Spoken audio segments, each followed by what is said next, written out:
இறை திட்டத்திற்கு கையளித்தல். நான் உங்கள் பேரில் நினைத்திருக்கின்ற நினைவுகளை அறிவேன் என்று கர்த்தர் சொல்லுகின்றார். அவைகள் தீமைக்கல்ல, சமாதானத்துக்கு ஏதுவான நினைவுகள். எரேமியா 29:11.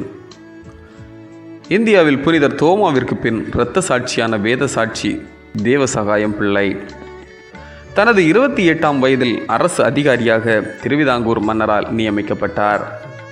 மன்னரின் தலைமை தளபதியான டினாலாய் மூலம் கிறிஸ்துவின் தொண்டரானார். மதம் மாறிய குற்றத்திற்காக கைது செய்யப்பட்டார். கிறிஸ்துவை மறுதளிக்கும்படி பலமுறை அறிவுறுத்தப்பட்டார். ஆனால் தேவசகாயம் பிள்ளையோ கிறிஸ்துவின் அன்பை விட்டு விலகுவதில்லை என மன உறுதியுடன் இருந்தார்.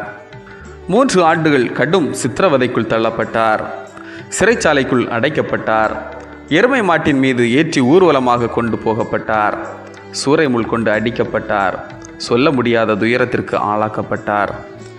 இதற்கு பிறகு மறைசாட்சி தேவசகாயம் பிள்ளையின் விசுவாசத்தை அவர்களால் அசைக்க முடியவில்லை. இறுதியில் 1752ஆம் ஆண்டு ஜனவரி 14 போர் வீரர்களின் குண்டுகளுக்கு பலியாகி பலரின் விசுவாசத்தை உயிர் பெறச் செய்தார்.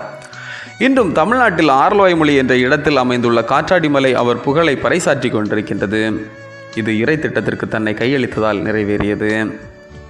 இறை திட்டத்திற்கு கையளித்த எரேமியாவின் கவனம் எருசலேம் மக்களிடமிருந்து பாபிலோனியாவில் அடிமைகளாக வாழ்ந்த மக்களிடம் திரும்பியது. அடிமை வாழ்வு விரைவில் முடிந்து முந்தைய நிலைக்கு மீண்டும் திரும்புவோம் என்ற எண்ணம் அவர்களிடம் தலை தூக்க தொடங்கியது.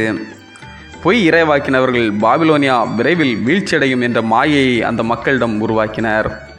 இதற்கு முரண்பட்ட உண்மையை உரைத்த எரேமியாவை கண்டிக்கும்படி பாபிலோனியாவில் இருக்கும் செமையா என்பவர் செப்பனியாவுக்கு கடிதம் எழுதினார். நாமும் இறை திட்டத்திற்கு கையளித்து நம் கடமைகளை உண்மையாக நிறைவேற்றுவோம். ஆண்டவர் நம்மை ஆசீர்வதிப்பார். ஜெபம். இறை திட்டத்தில் கையளிக்க எங்களை ஆயத்தப்படுத்தும் கடவுளே, துன்ப பாதையில் வரும் துயரங்களை துடைத்தெறியவும், ஆண்டவரின் ஆசி வர தடையாக இருக்கும் தவறுகளை களைந்து கையளிக்கவும் அருள் செய்யும். ஆமீன். இந்த நாள் உங்களுக்கு இனிய நாளாக மலரட்டும்.